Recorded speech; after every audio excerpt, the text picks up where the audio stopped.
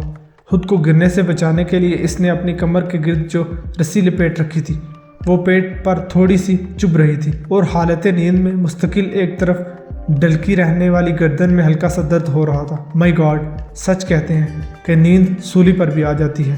میں اس حالت میں بیٹھے بیٹھے بھی سو گئی، وہ دھیمے لہجے میں بڑبڑائی، پھر ایک عجیب سے احساس کے تحت چونکی۔ یہ تنہائی کا احساس تھا۔ قابل ہاں، مچان تو خالی پڑی تھی، لیکن اس کی کہیں آس پاس موجودگی کا سوچ کر اس نے بہت دھیمی آواز میں پکارا۔ اس سے اپنی پکار کا جواب نہیں ملا۔ کہیں حاجت کے لیے تو اس نے خود کو بہلانا چاہا، لیکن اتنی دیر میں وہ دیکھ چکی تھی کہ صرف قابل ہاں نہیں بلکہ اس کی بیرٹ اور بیگ بھی غائب تھے۔ تم میرے ساتھ ایسا نہیں کر سکتے۔ بے یقینی سے بے یقینی تھی۔ تم میرے ساتھ ایسا نہیں کر سکتے۔ بے یقینی سی بے یقینی تھی۔ یہ تسلیم کرنا کہ وہ اسے یہاں تنہا چھوڑ کر خود کہیں جا چکا ہے بہت مشکل تھا۔ بے یقینی کی اس کیفیت میں وہ اپنی کمر کے ساتھ بندی رسی کھولنے لگی۔ اس وقت اسے احساس ہوا کہ اس کی بیلٹ کے ساتھ کوئی کاغذ اڑسا ہوا ہے۔ کاغذ کو ہاتھ میں لیے وہ کچھ دیر تک ساکت بیٹھی رہی۔ کاغذ کو ہاتھ میں لے کر وہ کچھ دیر ساکت بیٹھی رہی، پھر اس کی تہہ کھول کر اپنے سامنے پھیلاتے ہوئے گتے کے ایک ٹکڑے کی اوٹ میں لے کر اپنے پاس موجود ننھی سی ٹارچ کی روشنی کاغذ پر ڈالی۔ وہاں موجود تحریر نظر آنے لگی۔ مریم، میں نے تم سے وعدہ کیا تھا کہ تمہیں اپنی بیٹی تک باحفاظت ضرور پہنچاؤں گا۔ اپنے اس وعدے کو پورا کرنے کے لیے میرے پاس ایک ہی صورت ہے، وہ یہ کہ خود کو تم سے جدا کر لوں، واپس لوٹ جاؤں۔ مریم، یہاں جو کچھ کرنا ہے وہ میں تنہا کر لوں گا، لیکن جہانگیر تمہاری بیٹی کو تنہا نہیں پال سکے گا، کم از کم اس طرح تو بالکل بھی نہیں جس طرح ایک ماں اپنی اولاد کو پال سکتی ہے۔ معافی کا خاص کا تمہارا دوست قابل ہاں۔ وہ اس کے نام جو چند سطری خط چھوڑ گیا تھا، اس میں کچھ ایسا خلوص اور درد تھا کہ وہ خود کو دھوکہ دیے جانے پر تیش میں آنے کے بجائے بے اختیار ہوتی چلی۔ کئی خاموش آنسو بہانے کے بعد اسے احساس ہوا کہ اس کے پاس قابل خان کی ہدایت پر عمل کرنے کے سوا کوئی چارہ نہیں ہے۔ اس نے آہستہ سے اپنا بیگ شانوں پر لادا اور درخت سے نیچے اتر گئی۔ اب وہ واپسی کے راستے پر تھی۔ چلتے چلتے جب وہ اس مقام پر پہنچی جہاں سے جنگل کا ساتھ چھوٹ رہا تھا، تو ایک بار مڑ کر پیچھے دیکھا۔ اس تاریک جنگل میں وہ اس شخص کو مرنے کے لیے چھوڑ کر جا رہی تھی جو کبھی اسے بہت پیارا ہوتا تھا۔ وہ کسی بے جان مجسمے کی طرح درخت پر ساکت بیٹھا ہوا تھا، یہاں تک کہ درخت کے پتوں سے چھن کر آنے والی سورج کی اولین کرنیں بھی اس کے زاویے کو نہیں بدل سکی تھی۔ مکمل سکوت کے اس عالم میں صرف اس کی آنکھ کی پتلیاں متحرک تھیں اور دماغ سارے حساب کتاب لگا رہا تھا۔ سیکیورٹی اسکواڈ کے ساتھ اینڈریو کی بلٹ پروف گاڑی سڑک پر سے گزری تو اس کے حواس مزید چوکنے ہو گئے۔ وہ حساب لگا سکتا تھا کہ ہدف کو اس کے مطلوبہ مقام تک پہنچنے میں کتنا وقت لگے گا۔ صبح کی روشنی میں وہ اس ہیلی کاپٹر کو بھی صاف دیکھ سکتا تھا جو عارضی طور پر بنائے گئے ہیلی پیڈ پر اینڈریو کو اپنے اندر سمو کر اڑان بھرنے کا منتظر تھا۔ وہ لیزر رینج فائنڈر کی مدد سے اس مقام کا فاصلہ ناپ چکا تھا۔ یہ تقریباً 1750 میٹر کا فاصلہ تھا اور اتنے فاصلے سے نشانہ لگانا آسان نہیں تھا۔ اس کے لیے ایک اطمینان کی بات تھی کہ درجہ حرارت، ہوا میں نمی کا تناسب اور ہوا کی رفتار سمیت وہ تمام عناصر جو فائر پر اثر انداز ہوتے تھے اس کے حق میں تھے، اور باقی کا سارا کھیل بس اس کی مہارت کے ہاتھوں میں تھا۔ مہارت قابل اعتبار تھی، اس لیے مریم نے اس مہم کے لیے اس کا انتخاب کروایا تھا، لیکن حقیقت میں اس وقت وہ اپنی مہارت سے بھی زیادہ جذبے پر انحصار کر رہا تھا۔ انسانوں کے لیے آزار بن جانے والوں کو دنیا سے پاک کر دینا کتنا ضروری ہے، یہ اس جیسے شخص سے بہتر کوئی نہیں جان سکتا تھا جس نے اپنی زندگی کے سنہرے دن بارود کے دھوئیں میں گزارے تھے اور بالآخر اسی دھوئیں میں اپنا سب کچھ ہار گیا تھا۔ 1.5 منٹ کا عرصہ ہی گزرا ہوگا کہ ہیلی پیڈ کے منظر میں گاڑیاں نمودار ہونا شروع ہوئیں۔ اس کی نظروں کا مرکز وہ بلٹ پروف گاڑی تھی جس سے اینڈریو کو برآمد ہونا تھا۔ گاڑی رکی